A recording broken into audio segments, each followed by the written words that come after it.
What's up, everybody? Thanks for clicking this video. Thanks for tuning into my channel. My name is Simon Hill, Black American from Louisiana, coming to you live from Budapest, Hungary. Today is August 28th, 2025, about 4:15 p.m. where I'm at right now, and we are finishing, completing, crossing the finish line for Black Bolshevik, Autobiography of an Afro-American Communist, written by Harry Haywood Hall, a black man who was born of slaves, lived throughout the 20th century, or through most of it, was an active member of the Communist Party in the United States of America, and also active as well in the Communist Party of the Soviet Union, got to travel around the world, fight against fascism, organize labor, and overall lived an extraordinary life, as we've covered in this extensive book, which is close to 700 pages long. We are finalizing our reading today after reading how many chapters? How many chapters? What is that? 22 chapters in this very, very long book. We are gonna just tackle the epilogue today and have a conclusion, put an end to this. This has been a fabulous book, one of the best books I've ever read, a book I've been waiting to read for many, many years, and I want to give a thank you and a shout out to everybody who's been supporting and watching and donating to this channel, and everybody else who has been enjoying this silently, or anybody in the future who is going to revisit this series and pick up this book. If you don't like my reading of this book, though, which I'm trying to do to make it accessible to the people on YouTube, you can get this book yourself at libcom.org. Just click the PDF and download it. The book is easy to find on the internet. Just type in Black Bolshevik at Marxist.org. You can also get it right there. But if you want to be a collector of a very rare book, which is what this book is, you can get the hardcover for about $200 US, or about $163 US in paperback. The hardcover, of course, is more expensive. But without further ado, we will be wrapping up this book, like I said, with the epilogue. We read chapter 22, Revisionism Takes Command, and it was just a very sad chapter because that's when Harry found out he was kicked out of the Communist Party in the United States of America. The Communist Party in the USA was taken over by revisionists, basically people who wanted to dissolve the party, not take a true stance on anything, not be active in the workers' movement or the Black liberation movement, and essentially said, we want to infiltrate the American bourgeoisie liberal left, and we don't want to advocate for actual worker revolution. We're just going to be the most radical reformist you've ever seen. And that was very sad to see. And the chapter ended on a very down note, kind of depressing. I put 3 broken heart emojis in the chat, but we're going to see what Harry has to say in the epilogue. Maybe we'll end on a more hopeful note. And what I really like about this book is that Harry takes into consideration all the mistakes that the socialists, that the communists, the revolutionaries made, in the struggle to fight for a better world for our people, for all people. And I hope that there is a reckoning with the mistakes that he made, the party made, other revolutionaries have made, and guidance for us as we try to pick up the mantle for, revolution and creating a better world into the 21st century. Hopefully Harry can speak to us beyond the grave and tell us, some of his wisdom about how we should move forward in trying to, make a better world. So let's jump into the epilogue right here. The evil system of colonialism and imperialism grew up along with the enslavement of Negroes and the trade in Negroes, and it will surely come to its end with the thorough emancipation of the black people. Mao Zedong. Fire. I love that. Shout out to Mao Zedong. That's fire. Let's read that again because that's such a deep quote. This is something that people don't, a lot of leftists don't even agree with this idea today, that colonialism, imperialism, capitalism are rooted in the oppression of the black body, and that it will only come to an end. It will only come to an end with the full emancipation of black people. Let's read that again. The evil system of colonialism and imperialism grew up along with the enslavement of Negroes and the trade in Negroes, and it will surely come to its end with the thorough emancipation of the black people, said Mao Zedong. By the late 50s, those of us who had defended the revolutionary position on black liberation had been driven from the Communist Party, either expelled or forced to resign. The party's leaders insisted that blacks were well on their way to being assimilated into the old reliable American melting pot. But the melting pot suddenly exploded in their faces. In the 60s, the black revolt surged up from the Deep South and quickly spread its fury across the entire country, advancing wave upon wave with sit-ins, freedom marches, wildcat strikes, and finally, hundreds of spontaneous insurrections. The black masses announced to their capitalist masters and the entire world that they would never rest until their chains of bondage were completely smashed.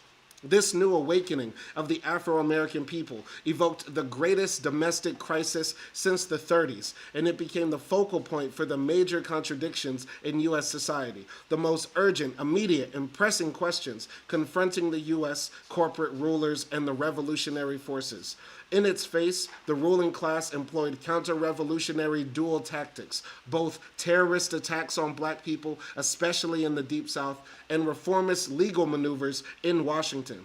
First developing as a civil rights struggle against Jim Crow, the revolt increasingly took on a nationalist character, culminating in the Black Power movement and projecting into the heart of modern U.S. society the demands of the unfinished democratic revolution of the Civil War and Reconstruction.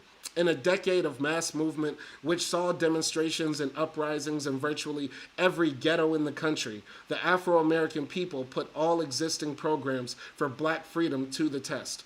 Their struggle shattered the myth of peaceful, imminent integration, revealing the bankruptcy of the Free by 63 program, of the old reformist leaders and their supporters in the revisionist CPUSA.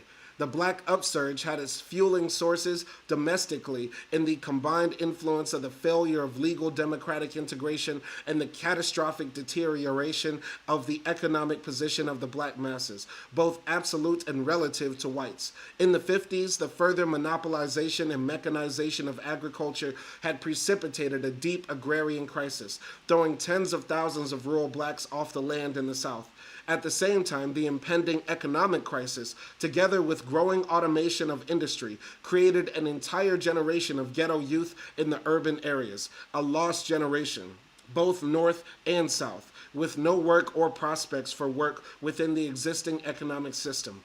With the dispossessed black population growing by leaps and bounds, the potential of the movement for black power escalated. The revolt was further fueled and inspired by the successes of the anti-imperialist movements of the Third World, especially in the newly independent nations of Africa. This worldwide revolution of color broke the age-old feeling of isolation among the black masses. As Malcolm X put it, the oppressed people of this earth make up a majority, not a minority. So he mentions Malcolm X in the book, though he didn't get to meet him, which I think would have been interesting. I would have loved to be a fly on the wall if Harry Haywood met Malcolm X, because at this point he met everybody. The brother met everybody. He met everybody but Jesus Christ. So. But very interesting how he's framing it. He's framing the civil rights movement as not just, the peaceful demonstration led by Martin Luther King to have integration at the lunch counters and the bus stops. He frames it as a revolt. Essentially, black people's economic base totally collapsed when, like what we're seeing now with AI, the agrarian economy was basically automized and mechanized. They didn't need a bunch of people on farmlands anymore to, pick the strawberries and the tomatoes, etc. They could just do a lot of that with machines. As we are now seeing now with AI, many people are losing their jobs and facing imminent job insecurity. We might be on the verge of another type of revolution of workers that way. Very interesting that he's framing it this way. Once again, I think we need to do further study on the civil rights movement and look at the economic basis of the roots of the movement, more than just the how we usually frame it, which is in mostly moral terms or social terms, just the idea that black people were just sick of it one day. No, it wasn't just that. It was like many other economic forces that made people say, okay, we have to make a change in how this economy is going to work for us. I'm going to continue here. So, thus the struggle was transformed from an internal, isolated, one against an apparently invisible ruling class into a component part of a worldwide revolutionary struggle against a common imperialist enemy. U.S. defeats in Korea, China, Cuba, and then Vietnam further exploded the myth of U.S. invincibility.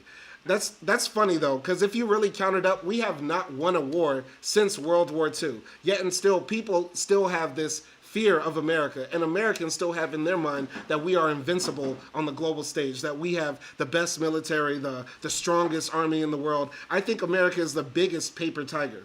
I think America is the biggest paper tiger. One of my earliest memories in my life, one of my most transformative memories in my life, was watching two airplanes fly into the two tallest buildings in the world, and then other planes crash all across the country, and America just get embarrassed in front of the world. So I've always thought that, to some degree, America's a big paper tiger, and if anybody really squared up on America, we might fold. I'm gonna keep it real. Because literally, the Vietnamese kicked our ass. The Koreans kicked our ass. The Cubans kicked our ass. Come on now. The Afghanis kicked our ass. The Iraqis kicked our ass. The Somalis kicked our ass. What are we talking about here? The strongest military in the world. No, we just have the biggest military industrial complex where we just give all of our tax dollars to these major corporations to make the airplanes they sell to Turkey or the drones they sell to Ukraine. I'm going to continue here. Many Black Power militants drew upon the experiences of the Third World liberation struggles in developing a strategy for the movement here, as well as in many instances, openly expressing solidarity with liberation struggles in Vietnam, Palestine, and Africa. This anti-imperialist outlook reflected the rising mood of the times. Thus, the revolt's development confirmed our thesis that the Black movement would inevitably take a national, revolutionary, anti-imperialist direction, culminating in the demand for political power in the areas of Black concentration. Far from being simply a fight for reforms, as the revisionists claimed, the Black liberation movement became a spark, a catalyst, pushing forward the whole working class and people's struggle in the U.S. So basically what he's saying here is at this point, in the 60s, we saw major gains through the liberal bourgeoisie democratic reforms, the liberal bourgeoisie democratic system with the 1965 Civil Rights Act and many other cases that went before, like the Supreme Court, like Brown v. Board, et cetera, right? We saw a lot of change through the system, but still the Black masses, the radical Black masses who were dispossessed, were becoming increasingly, aware that the struggle for Black liberation in the U.S. was also tied to the struggle for a free Palestine, for Cuba to be liberated, for Vietnam to finally not have bombs dropped on them incessantly, and also for the African countries to have their liberation as well. So there was a growing understanding that the movement for Black rights in America was tied to global liberation for all people. And so he's saying, this is the eventual character that it was shaping, and that the Black Power movement is basically an extension of this, organic radical left growing out of the Black proletariat or lumpen proletariat's demands for full equality and freedom. Let's continue here. So, this latter point underscored the treacherous depths of the revisionist betrayal. The CPUSA did not even attempt to mobilize labor support for the Black struggle, and the labor aristocracy maintained hegemony over the workers' movement. Thus, abandoned to the leadership of the chauvinist bureaucrats, sharp divisions were sown between Black and white workers. This was in clear contrast to the unity built by communists in the 30s, when the party and the working class had played a leading role in fighting for the special demands of Blacks, making the Scottsboro Boys a household word from the tenements of New York to the ghettos of Watts. Though revolutionary outlook and organization of communists never became the leading factor in the revolt, the movement nonetheless made considerable gains in the course of its development. As I see it, the revolt developed in three periods. The first began with the Montgomery bus boycott of 1955 and 1956 and ended with the 1963 March on Washington. This latter protest event brought in its wake a widespread disillusionment with the reformist, legalistic, and nonviolent strategy of such organizations as SCLC, the Urban League, and the NAACP.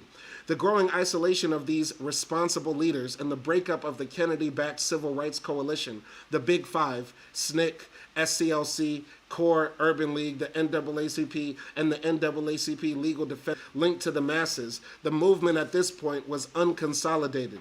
Its nationalist leadership splintered into a variety of petty bourgeoisie tendencies, separatist, Pan-Africanist, cultural nationalist, and even some terroristic tendencies.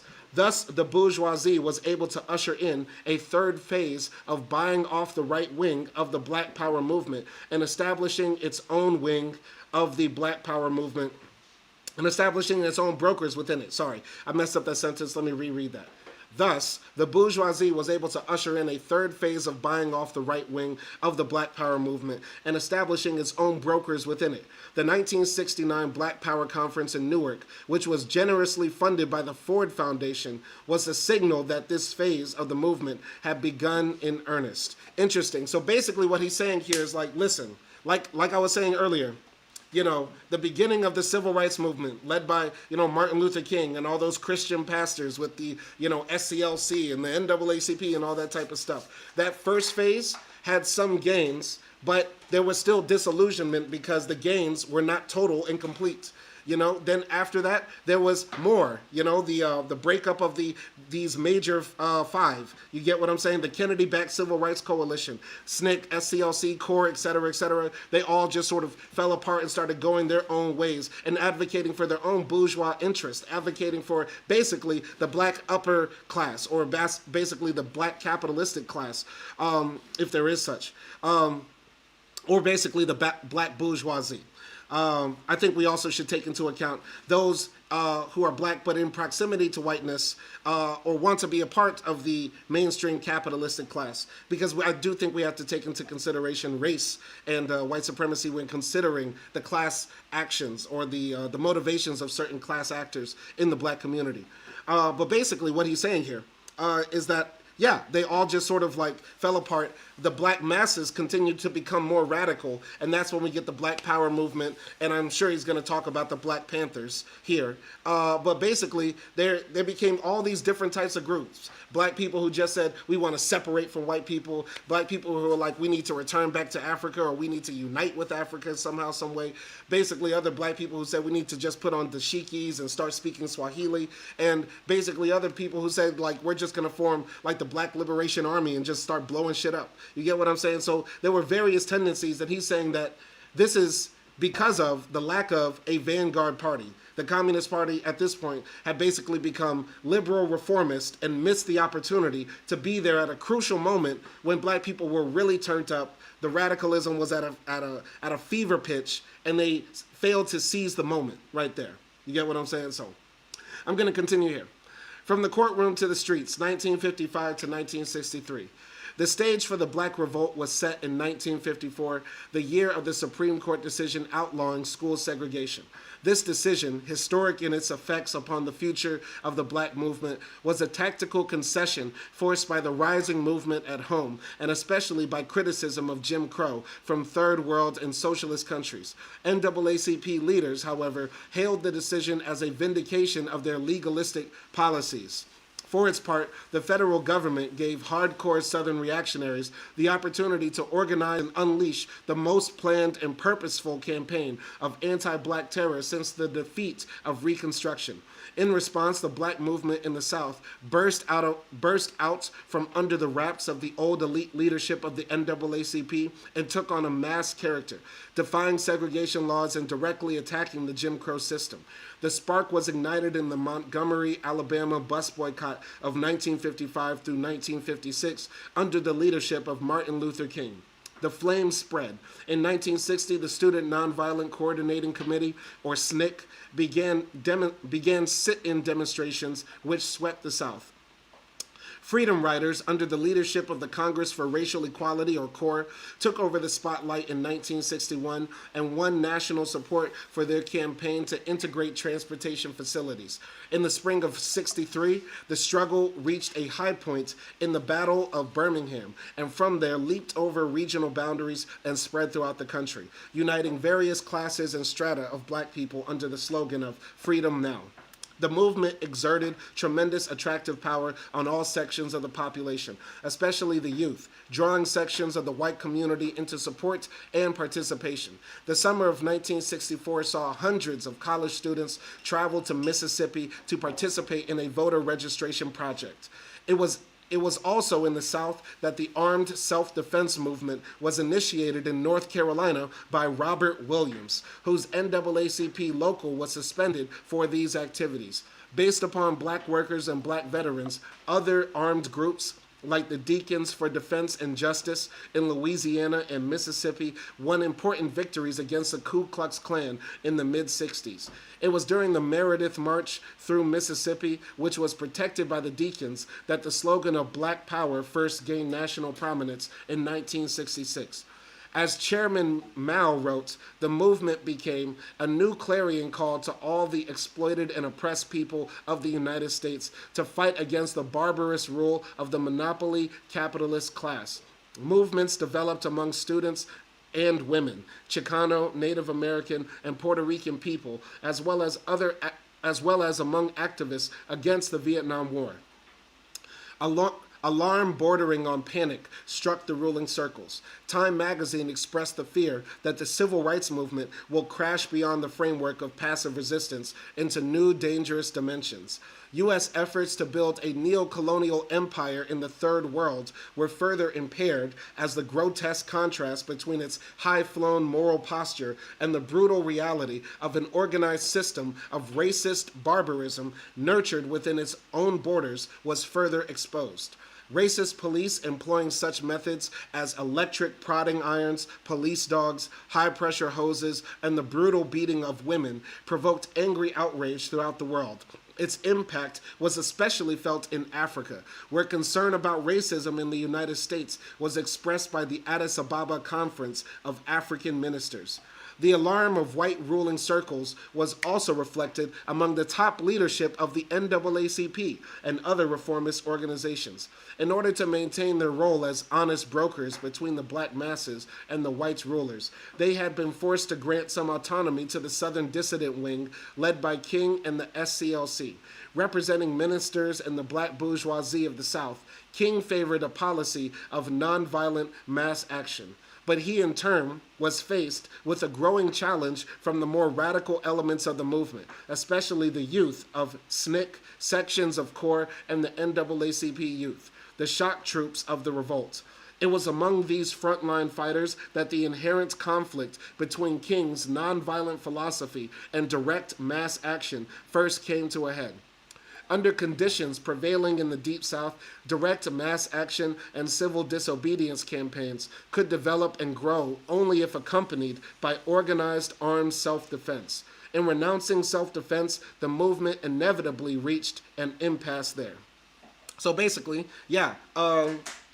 Dr. King and all these other leaders of CORE and SNCC and the NAACP, their official motto, is like we want to gain freedom non-violently. And the people that are actually out there marching, protesting, organizing, rallying the troops to head out into the streets, to be face-to-face with police and get the batons on them and the boots on them and the electric prods on them, they're saying like, yo, we should have the right to self-defense. We're sacrificing some level of our humanity, saying that we're going to face this barbarity. And because the leadership said, nah, we want to do this peacefully, which to some degree, I understand the strategy. I understand King's strategy, and it does deserve some consideration. But the masses of the people want what they want, and by the leadership saying we don't want self-defense, this is what further radicalized the youth and the masses and the people that were actually out there. Gonna continue here.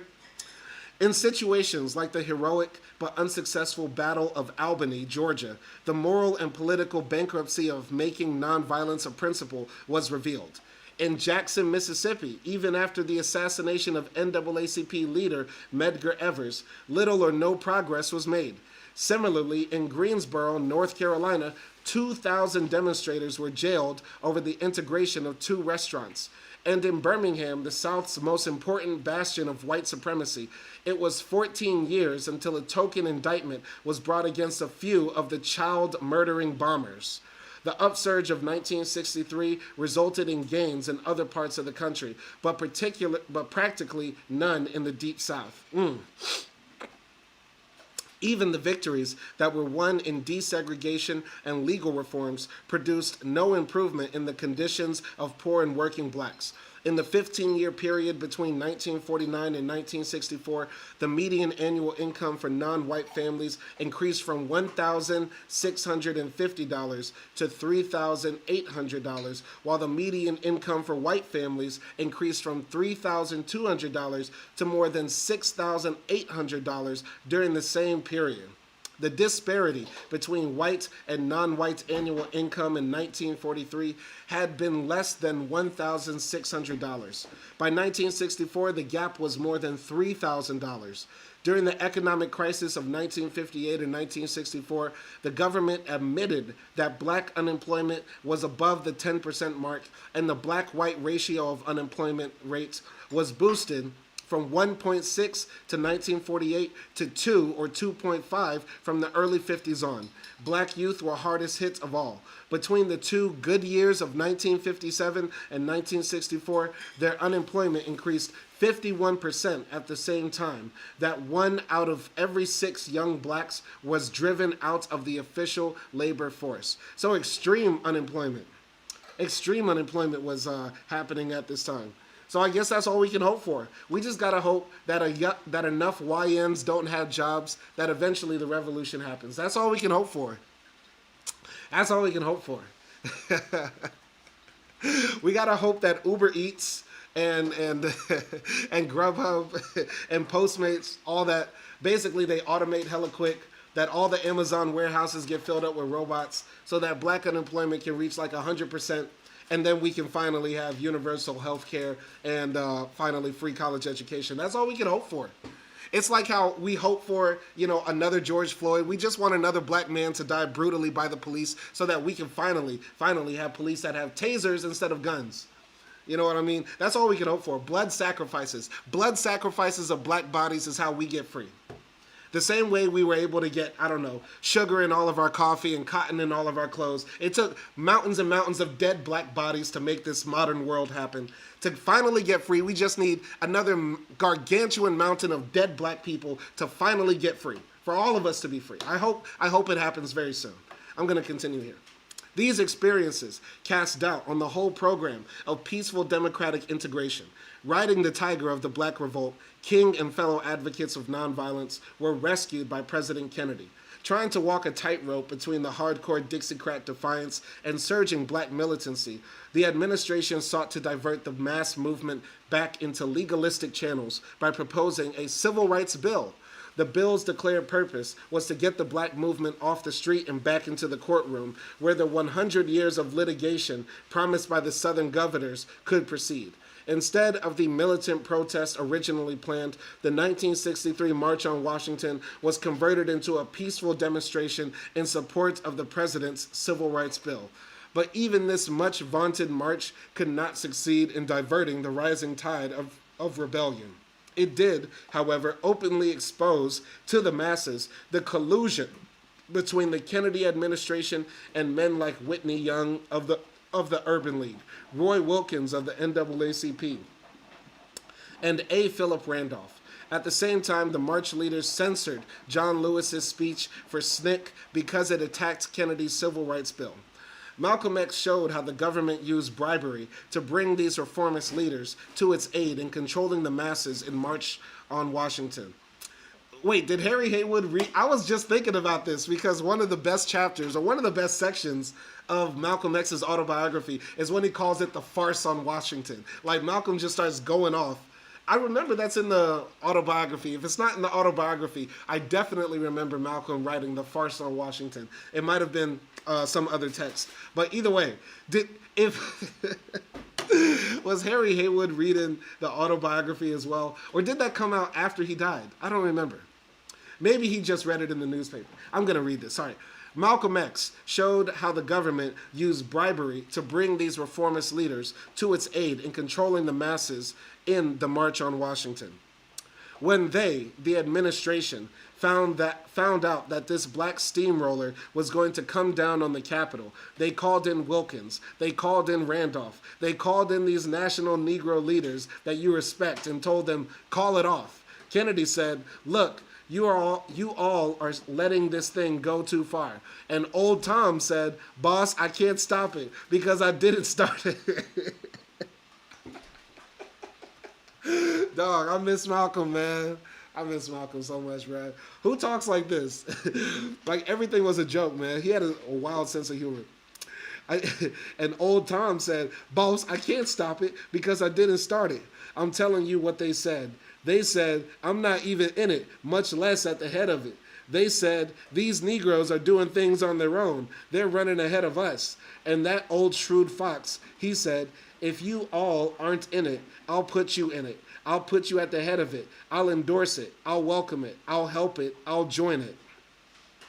Basically, Malcolm was saying like the civil rights movement, or at least the March on Washington, was co-opted.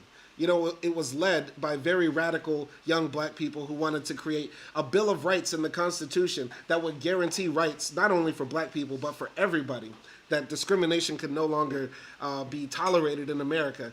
And Malcolm and Harry are saying here, like, yo, the administration basically said, okay, we're going to put our respectable Negroes, the Negroes we can control, in this program. All right, I'm going to continue here. Going to the Black Power section.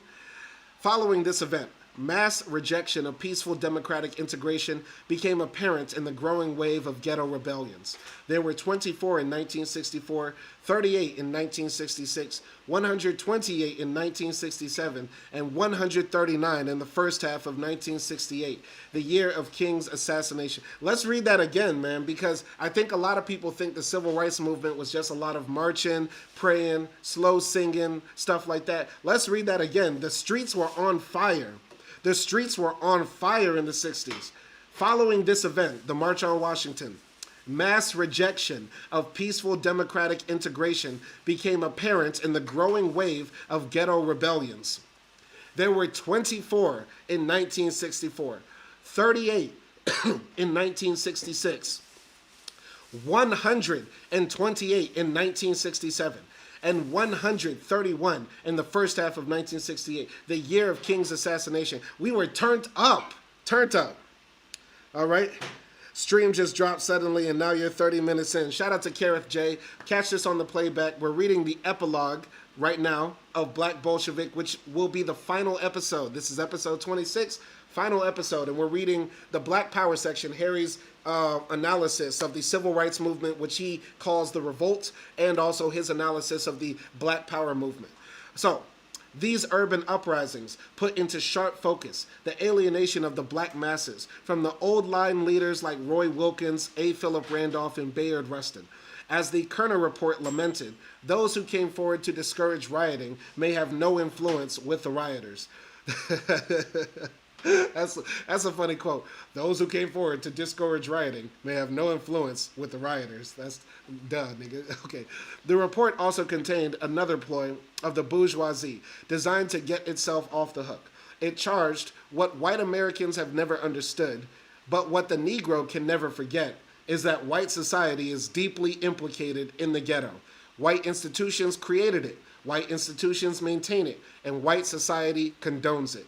By blaming everyone, including the masses of white working people, the ruling class in effect blamed no one and covered up their own crimes. So basically doing the bait and switch, you know, the divide and conquer tactic. Basically saying, hey, black people, white people, y'all have beef with each other, right? Black people, white people don't like each other, right?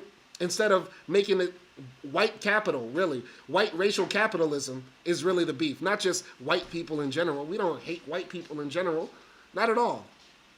Black Power became the rallying cry of the uprisings because it summed up the main lessons learned by the masses during the civil rights phase of the movement. Legal rights meant nothing without the political power to enforce them.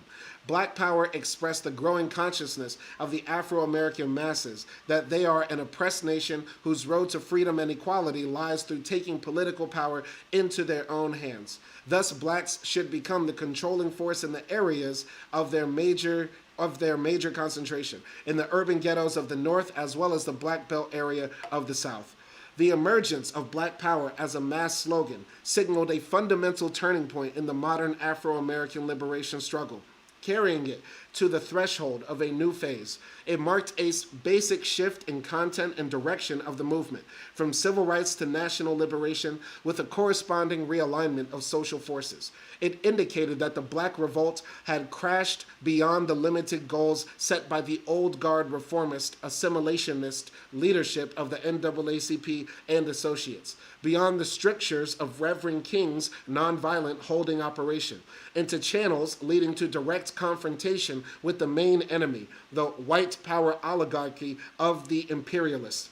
Inevitably, this struggle moved towards juncture with the anti-imperialist revolutions in the Third World and with the working class movement for socialism.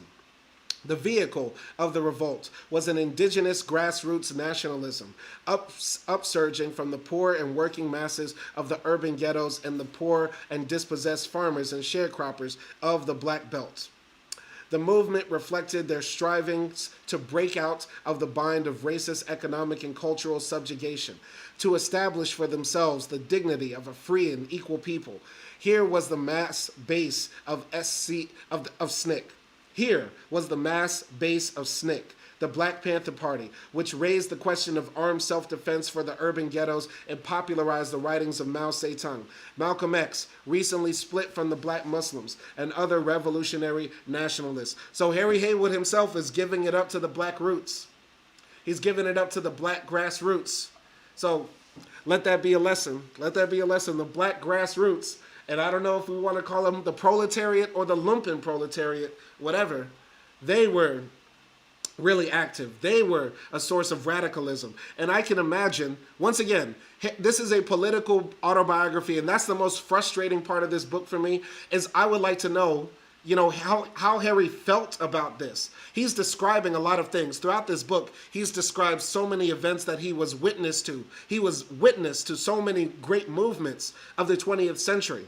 But he never says really how he feels about it. He only gets really animated when he's talking about the revisionism and the right-wing turn of the Trotskyites or the Browderists or the CPUSA in general. But he never says exactly how he feels about these other things. He gives analysis of them. But I would imagine that Harry would feel very excited to see this sort of liberated, new, young Black man and woman who says, fuck all this. We're reading Mao Zedong. We want self-defense and we want self-determination. You get what I'm saying? I would imagine he felt very excited and vindicated because for all this time, throughout this book, as Harry is talking about Black nationalism, he's saying, the South, the Black South, and where the Black young people are in majority, that's where the revolutionary potential is. But the party kept flip-flopping back and forth with it. And so now he's seeing all this happen, and he's like, see, I told you the entire time. But once again, the most frustrating part about reading political autobiographies is that it's mostly about the politics and the events more than about the individual. So I'm going to continue here. Carrot J says, if I'm correct, wouldn't that mean the white leftists should be more woke? I don't know exactly what you mean about that. You would have to refer to me. You would have to refer to what I said in relation to that. Let me know what you're referring to. Gonna continue here. So, Afro-Americans were caught up in an assertive drive for a viable collective identity, adapted to the peculiar conditions of their development in the U.S. and their African background. Further, it was a drive to recover cultural heritage shaped by over 300 years of chattel slavery and a century of thwarted freedom. This quest for identity as a people in its own right led even greater segments of the Afro-American community to a fundamental reassessment of their actual status as an oppressed nation, virtual captives in the metropolitan heartland of one of the world's most powerful and predatory imperialist powers. Okay, the bait and switch.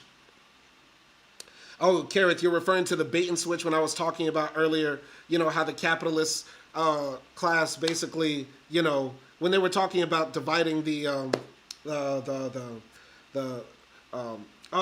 I forgot exactly in reference to. I know it was in one of these paragraphs here. Oh yeah, it was in relation to the urban uprisings. Yeah, there were so many black people, doing revolts and urban uprisings during the '60s that the media started doing the classic bait and switch, like saying white people, black people, y'all hate each other. If I don't mean white leftists should be more woke, they should be more. They should be more critical of capitalism, and they should have a proper understanding how the mechanisms of capitalism create the perceptions that we have of each other in society, how the individual is shaped by these media forms that are owned by the bourgeoisie, and they want to put out their message and their ideas, is what I'm saying. But I'm going to continue here. So yeah, a growing body of young black radical intellectuals assumed an active role in fostering black power nationalism. Their efforts, reflecting the spirit of the masses, produced a new cultural renaissance surpassing that of the 20s. The vanguard was an angry, alienated black youth, a proud and sensitive young generation, which refused to stagnate and die in a system which sought to destroy it. The above developments led to a mass defection from the old guard leadership, which became morally and politically isolated from the masses. The trend of black power nationalism rose to dominate the black community in the second phase of the struggle.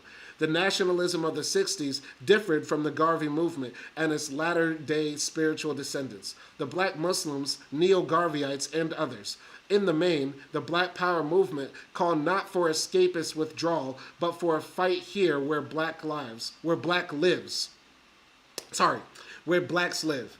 In the main, the Black Power movement called not for escapist withdrawal, like Garvey saying, let's go back to Africa, but for a fight here where blacks live. Basically, this is our country, and we're going to stand up for our rights by any means necessary.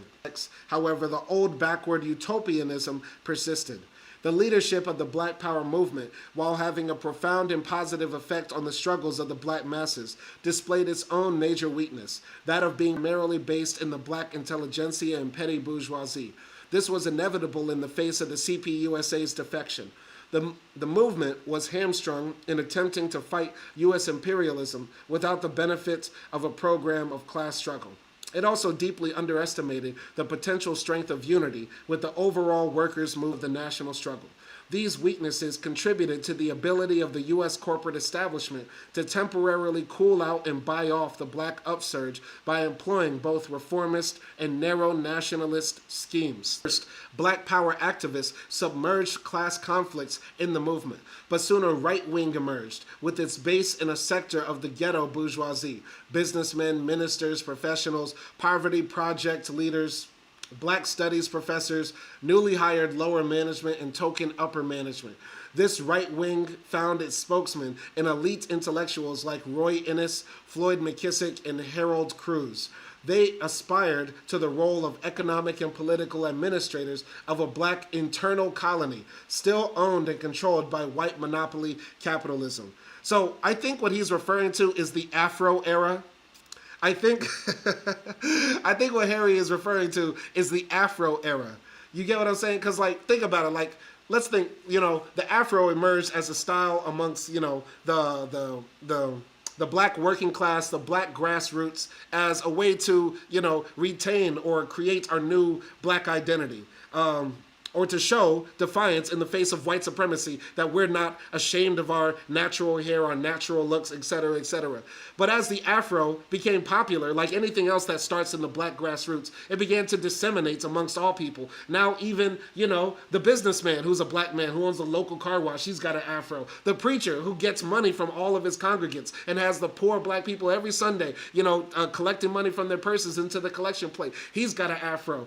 Even the local black Republican, everybody in the local black Republican chapter got an Afro. You get what I'm saying? It seems like that era he's talking about. Because as he's talking about here, black consciousness, black radicalism, power to the people, brother, that was very popular at this time. But instead of, channeling that energy into really trying to tap into the black grassroots to create something more radical, true black, the managers, the leaders, the rulers, the face of white imperialism in the black ghettos across America. Very interesting take here. Once again, I love Harry's analysis. I just want to hear how he feels sometimes. I need some bars every now and then. I need to be like, yo, this shit was ridiculous. This was sad. I can't believe that people were misled this way. You know what I mean? I can't believe that he's not dropping his own little opinions in there. When I write my political autobiography, I'm going to have so many hot takes in there that my book will not be read. It could not be read. All right. Sorry about that. Let's continue here. Page 638. Remember, this is the final episode of Black Bolshevik, Autobiography of an Afro-American Communist. Share this with your friends, with your family. Share this with your people who think black folks don't read, or that you don't read. Co-opting a right wing.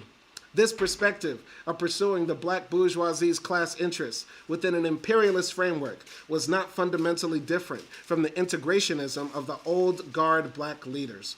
The more nimble members of this group hopped on the bandwagon, while others, like Whitney Young, kept a foot in both camps. This emerging black right wing was met halfway by white establishment in search of new allies. Facing defeats abroad and burning cities at home, the establishment was haunted by the specter of a national rebellion in its urban nerve centers. As McGeorge Bundy pointed out, if blacks burn the cities, the white man's companies will have to take the losses. Yeah, that's what we want. That's what we want. Kill the boy. Kill the boy. Rah, rah. Hey, should we read A Spook Who Sat by the Door? I'm taking book requests, like always. I don't know exactly what we're going to read after this, but I'm thinking about doing some fiction. And I think a classic piece of fiction we should read is The Spook Who Sat by the Door. I read the book before, maybe when I was 15, 16, 17, can't remember. But I think it would be dope to read it. I think it would be good to revisit that book. Pardon me. Sorry. Excuse me. Allergies kicking in. Sorry. Anyway, this new kind of broker spoke the language of the Black Power movement and might better lead it to... Oh, I hate summer allergies. Sorry. Sorry for anybody listening. I apologize. All right. Sorry. Continuing.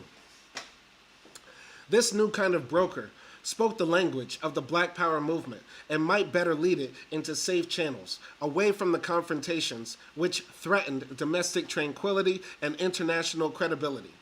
So the buffer zone between the establishment and the black masses was extended to include the new right-wing nationalists and their social base. A wide range of corporate leaders united behind this strategy, bringing into play their tremendous powers of co-optation and manipulation. This does not mean that the bourgeoisie gave up on the old line leadership, but rather that they concentrated their efforts on the right-wing nationalists in this particular period. Bundy's Ford Foundation led the way, putting some of Core's leadership on the payroll. The establishment and its new allies moved to redefine black power in more acceptable terms. Harvard's Kennedy Institute of Politics defined self-determination to mean community development, corporations, and tax incentives for investors in the ghetto. What? What? Roy Innis endorsed this formula. 50 corporations jointly sponsored 2 Black Power conferences under Nathan Wright's leadership. To Wright, Black Power meant black capitalism, or, as he expressed it, the most strategic opportunity which our American capitalistic system has to preserve or strengthen itself lies in the possibility of providing the Negro community with both a substantial and immediate stake in its operation at every level. In fact, black capitalism was the centerpiece of the power elite strategy. In fact, black capitalism was the centerpiece of the power elite strategy. This included a stepped-up policy of piecemeal concessions to contain and reverse the revolutionary trend by buying up and corrupting potential and actual community leaders. Richard Nixon articulated this strategy in 1968. What most of the militants are asking is not separation, but to be included in, not as supplicants, but as owners, as entrepreneurs, to have a share of the wealth and a piece of the action. Sections of the ghetto, entrepreneurs, and professionals were ready to misuse the collective strength of the black community to get a piece of the action. The crisis and ebbing of the Black Power nationalist movement was precipitated by the rise of this thoroughly reformist trend, which was backed directly by the imperialists. This new black elite moved systematically to take over the movement, sap its revolutionary potential, and restrict it to goals which U.S. capitalism was willing to concede. In this, they were aided by a growing apparatus of repression, police, FBI, CIA, National Guard, and Army intelligence, which murdered, jailed, and suppressed many uncooperative leaders. This came on the heels of Nixon's Law and Order, White's Backlash campaign of 1968. The full story of intrigue, murder, character assassination, splitism, and provocative activities is only now beginning to come to light. The exposure of the FBI's notorious COINTELPRO operations was but the tip of the iceberg. Where were the forces to give leadership to the movement in the face of this both open and covert assault by the imperialists? Certainly, they were not to be found in the CPUSA, which made every effort to attack and downgrade the movement. James Jackson summed up the basic attitude of the CPUSA toward nationalism in a recent article. The main function of nationalism, he wrote, whatever its form, our emphasis, is to split and divide and fragment the international working class and the advanced contingents of the national liberation movements. Genuine communists, of course, must distinguish between the nationalism of the oppressor nations and that of the oppressed, as well as between nationalism's progressive and backward aspects.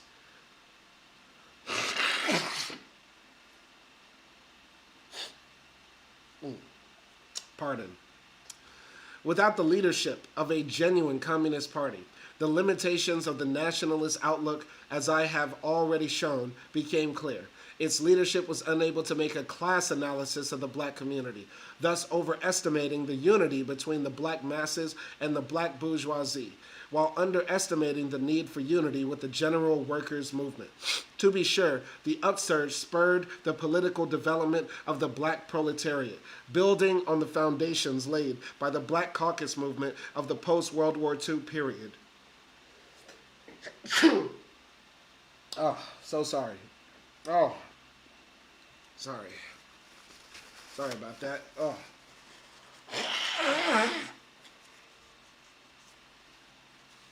Okay. Summertime allergies. I hate summer so much. If you only knew how much I hate summer. God, I hate summer. All right, I'm a winter man. Winter man. God, I hate summer. Every time. I hate summer, fall, and winter. If I could just live in permanent fall and winter, I would be in paradise. I swear to God. Anyway. Beginning in the early 60s, a new wave of black caucuses sprung up in basic industries across the country, reaching perhaps their highest political development in the Detroit League of Revolutionary Black Workers. But in the final analysis, the treachery of the Dennis Hall clique prevented black workers and the working class as a whole from playing a consistently independent and leading role as a class force during this period. I believe that if we had a revolutionary party in the 60s, that much of the spontaneity and reactionary nationalism of the period could have been combated. Undoubtedly, the ruling class would still have tried to split the Black Power movement as an organized force in the black community. If the CPUSA hadn't liquidated communist work in the South and in the factories, the 60s would have been a consolidated proletarian force emerge in the Black Belt. The 60s would have seen a consolidated proletarian force emerge in the Black Belt and the ghettos. The communist forces could have come out of the revolt with developed cadres rooted in the factories and communities, with credibility among the masses. So a big what if. A big what if. What if the CPUSA wasn't liquidated in the 50s and they were outside in the 60s? And what if also the Black Power movement, the Black Panthers, I don't feel like Harry is doing justice to the Black Panthers because the Black Panthers were, in my understanding, and explicitly Marxist-Leninist organization. I know Huey P. Newton developed his own type of, socialist science, revolutionary intercommunalism and stuff like that, and dialectical. His version of dialectical materialism was a bit, different than classical Marxist or Marxist-Leninist approach, but still, they were very inspired by the ideas of Marx, Mao, Lenin, etc., Stalin as well. So it's very, I don't think he's doing enough justice to the Black Panthers, but yet and still, maybe he just didn't know. Or maybe I need to educate myself more on Black Panther ideology, political ideology. Because I just read this year, I read Asada, and I also read Angela Davis's autobiography. And both of them talk about being, in Marxist training schools run by the Black Panthers and teaching those classes as well. So,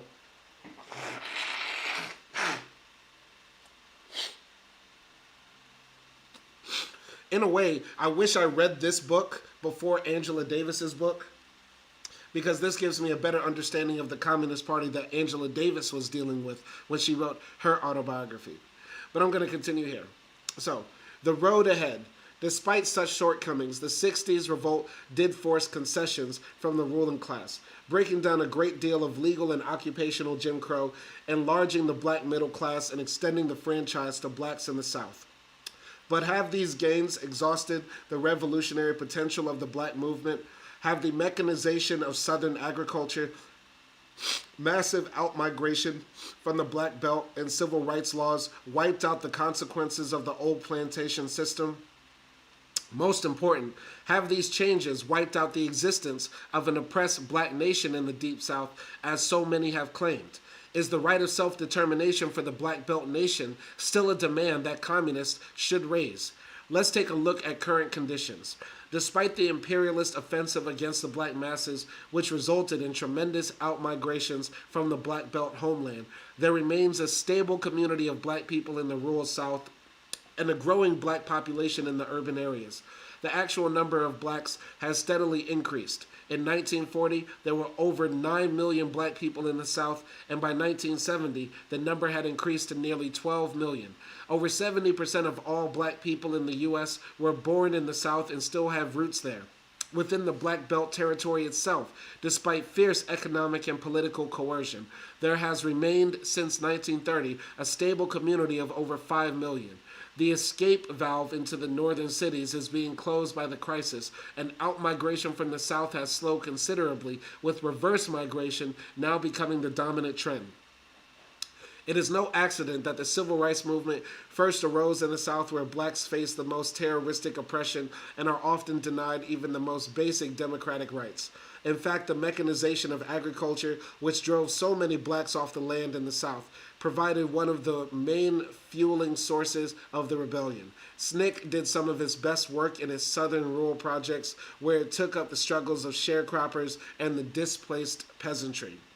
Today, the spiraling inflation and recession of the worst crisis in 40 years still hits blacks the hardest. The victims of continued last hired, first fired policies and an unemployment rate twice that of whites. Recent statistics show the highest rates of unemployment among black youth since World War II, while at the same time there have been cutbacks in black studies and other affirmative action programs. The result is yet another lost generation of black youth condemned to the margins of the workforce. Once again, the sensitive ghetto youth and students are becoming a flashpoint for all the contradictions of the system. In the midst of the biggest strike wave in 20 years, the ruling class is desperately trying to exacerbate existing race differences. This accounts for the new rise of anti-busing and segregationist movements in northern cities, the rise in membership of the Ku Klux Klan, and the increasing attacks on social welfare and affirmative action programs. The crisis is also undermining the existence of the expanded black middle class, which was created by the ruling class's strategy of concessions during the boom years of the 60s. Business failures and service cutbacks are weakening this group economically, while fascist attacks and growing class divisions inside the black community are eroding the political credibility of black elected officials. In cities like Atlanta, Detroit, and Newark, where black mayors have been elected, the living and working conditions among blacks have continued to deteriorate. Far from indicating the attainment of real political power for Afro-Americans, these politicians have been elected merely to serve as administrators for the white power structure. This domestic situation is combined with an international situation more explosive than in the 60s, symbolized particularly by the fierce liberation struggles in southern Africa and the increasing threat of war between the two superpowers. It is only a matter of time before the smoldering embers of black revolt burst into flame again. As Lenin pointed out, capitalism is not so harmoniously built that the various sources of rebellion can immediately merge of their own accord. Going back, as Lenin pointed out, capitalism is not so harmoniously built that the various sources of rebellion can immediately merge of their own accord, without reverses and defeats. Whenever the next black upsurge comes, whether as part of a general revolutionary upsurge or as a signal of the movement to come, we must be prepared to bring out mass support for equality and self-determination as a special feature of the struggle of socialism. So what Harry is saying here is that it's all going to come back again. Everything moves in cycles, in circles. As revolution literally means 360 degrees going in a circle. The revolution will happen, and it will come again when, black people head out into the streets. We will see another civil rights movement. The fight is not over, even though we're living under, what seems like the fascist renaissance, the neo-fascist renaissance. The movement will come again. There will come a time when the opening is there. But who will be prepared? Will the communists, will the leftists, will the people that have a critique of capitalism be there and be ready to seize the moment? Because when the moment comes again, you don't know when that door closes when it will open again. It could be 100 years from now. It could be 1,000 years from now. We don't know. But it will happen again. So continuing here. Most assuredly, the next wave of mass struggle will begin from a higher level of consciousness, based on what the last upsurge taught the masses about the nature of the enemy and the path to liberation. In fact, the revolt sparked an irreversible growth of black national consciousness and brought forward a new generation of revolutionaries. A section of this movement has turned to the best experiences of the socialist countries in fighting for equality of nations and nationalities. These young fighters have become part of the growing body of cadres of the anti-revisionist communist movement. In this regard, a great deal has been learned from the People's Republic of China, its Communist Party, and its great leader, Mao Zedong.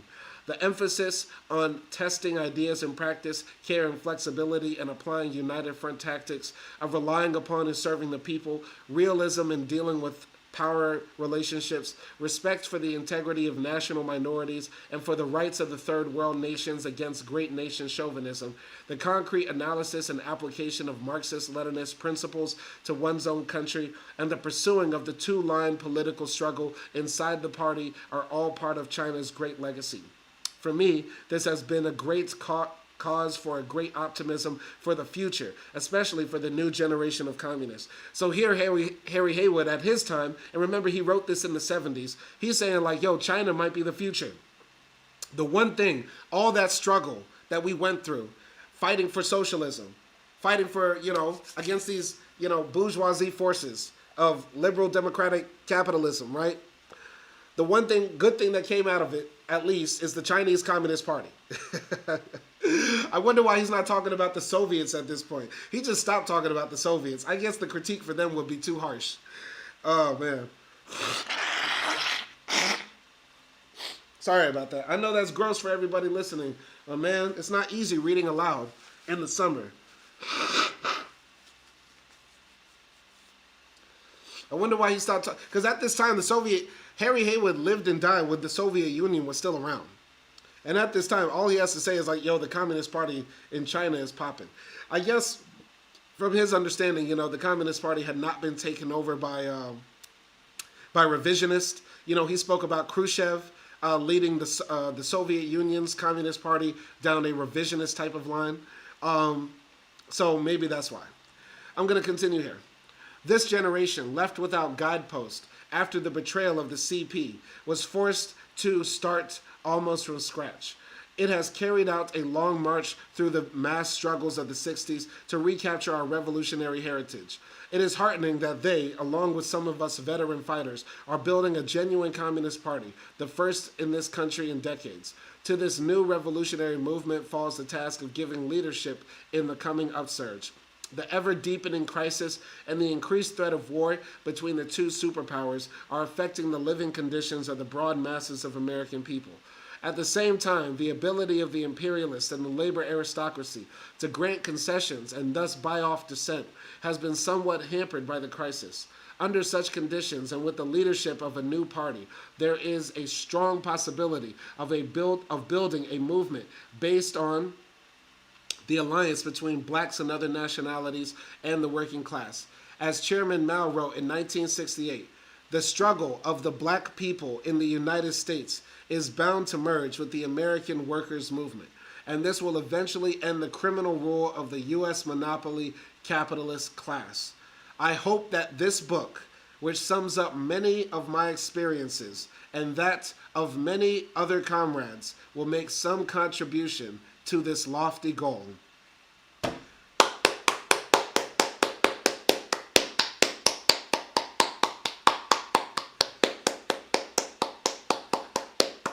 Beautiful, man. Beautiful. We did it.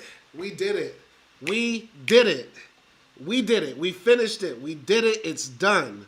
I hope that this book, which sums up some of my experiences and that of many other comrades, will make some contribution to this lofty goal of the Black freedom movement collaborating with the working movement of working people to fight against capitalist class ownership over the means of production.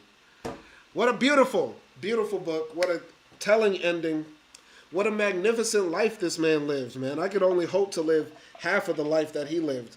I mean, at this age, you know, I've done a lot, but man, there's so much I have to say about this book that it would take me like hours just here ranting and talking about it. But all I got to say is that I'm so glad I read this.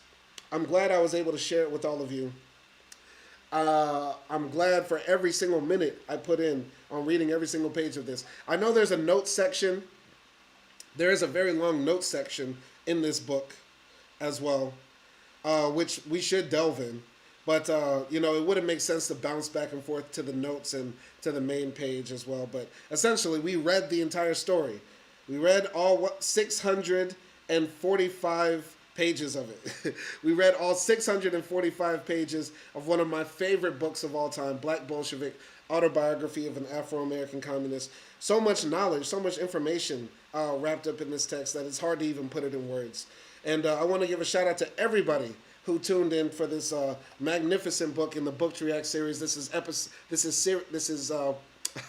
season, let's say season 13 of Book React. We have many more seasons to go because I'm going to continue sharing knowledge of interesting books that I find online with the people, reading them on live stream.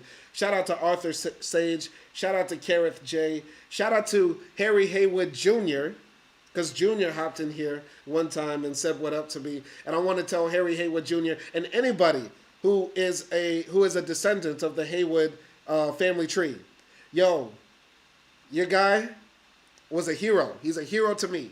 Your man is a hero to me, and I have the utmost respect for him. And if I said anything in this live stream that you found offensive or that you feel like disparages his legacy, then I apologize profusely.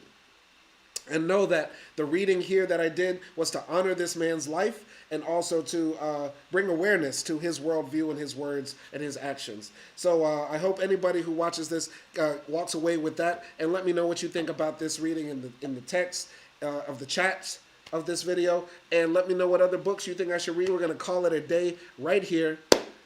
Hopefully you had a good summer as well, and you read some books, and if not, tune in because we're going to continue blowing through these pages together. Y'all be easy out there, and peace.